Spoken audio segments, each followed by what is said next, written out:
37 number آیت میں اللہ تعالیٰ نے وہ 10 اصول بیان کیے ہیں۔ نمبر 1 والدین کے ساتھ احسان کرو، نمبر 2 قریبی رشتہ داروں کو، مسکینوں کو، ابن سبیل مسافر کو ان کا حق دو اور فضول خرچیاں نہ کرو۔ یہ بہت بڑا مسئلہ ہے۔ ہمارا تاجر سمجھتا ہے کہ روٹی حلال کمانا یہ ضروری ہے، اس کے بعد میں آزاد ہوں، میرا مال ہے، میں جہاں چاہوں لگاؤں، بچوں کے نخرے پورے کروں، میں 4 کروڑ روپے کی بچے کی شادی کر دوں، بلکہ اس سے بھی زیادہ کی، تو مجھے کوئی پوچھنے والا نہیں۔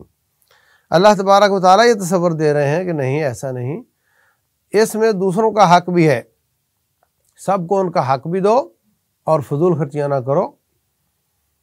زیادہ سے زیادہ مال آتا ہے تو زیادہ صدقہ کر کے جنت کو بناؤ۔ رسول اللہ صلی اللہ علیہ وسلم فرماتے ہیں اس وقت تک آدمی قدم نہیں ہلا سکے گا رب کے دربار میں جب تک 3، ایک روایت میں 4 سوالوں کا جواب نہ دے۔ ان میں سے ایک ہے مال کیسے کمایا اور کہاں خرچ کیا۔ یہ دونوں ضروری ہیں، کیسے کمایا بھی ضروری ہے، کیسے خرچ کیا یہ بھی ضروری ہے۔ تو فرمایا کہ فضول خرچی نہ کرو۔ فضول خرچ جو ہوتے ہیں وہ شیطان کے بھائی ہوتے ہیں۔ اپنے ہاتھوں کو گردن کے ساتھ باندھ کر نہ رکھو اور نہ ہی پورے کے پورے کھول دو، تو تم ملامت زدہ ہو جاؤ گے۔ میانہ روی اختیار کرنا، پیسہ خرچ کرنے میں میانہ روی، ہر کام میں میانہ روی۔ اپنی اولادوں کو اس لیے قتل نہ کرو کہ تم بھوکے مر جاؤ گے، ہم ان کو بھی رزق دیتے ہیں، تمہیں بھی دیتے ہیں۔ آج یہ تصور، بڑی ترقی یافتہ دنیا ہونے کے باوجود یہ تصور بڑا گہرا ہوتا چلا جا رہا ہے کہ بچے 2 ہی اچھے، کھلاؤ گے کہاں سے، اور ان کو لاکھوں کی تعداد میں ماہانہ بچے قتل ہو رہے ہیں، ان کو وقت سے پہلے قتل کر دیا جاتا ہے، اس لیے کہ کمائیں گے کہاں سے، العیاذ باللہ۔ اور جو پیدا ہی نہیں ہونے دیے جاتے، جو رکاوٹیں بنا دی جاتی ہیں، جتنا بدکار معاشرہ ہے، وہ بچے جنے گا تو بدکاری کیسے کرے گا، اس لیے بہت زیادہ، لاکھوں سے بھی زیادہ بچوں کو وہ اس طریقے سے ختم کیا جاتا ہے۔ اللہ المستعان۔ اور یہ مصیبت ہمارے معاشرے میں بھی سرایت کرتی چلی جا رہی ہے، اور ایسے بھی ہیں جو آپریٹ کروا لیتے ہیں، مرد بھی کروا لیتے ہیں، عورتیں بھی کروا لیتی ہیں کہ بس 2 بچے ہو گئے، اب ہمیں اور نہیں چاہیے۔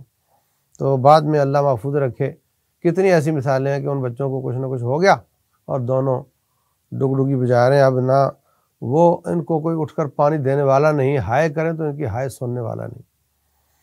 اللہ المستعان۔ تو فرمایا بدکاری کے قریب نہ جاؤ اور کسی نفس کو قتل نہ کرو، یتیم کا مال ہڑپ نہ کرو، اور اپنے وعدے پورے کرو، اور ماپ تول میں کمی نہ کرو، اپنا ترازو ٹھیک رکھو۔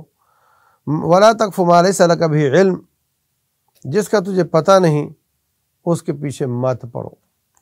اب کتنے لوگ پوچھتے ہیں جی وہ تورات میں نے پڑھی تھی تو ایسے اس میں یہ تھا، تو نے قرآن سیکھ لیا کہ اب تو تورات کے پیچھے پڑ گیا۔ جب اڑنا نہ آتا تو اڑنا کیوں ہے؟ جب تک آپ کو بیس دین کی معلوم نہیں تو آپ لوگوں کے اشکال اور مستشرقین اور الحاد کے ملحدوں کے اشکالات پڑھنے شروع کر دو گے تو پھر تو دماغ خراب ہوگا نا آپ کا۔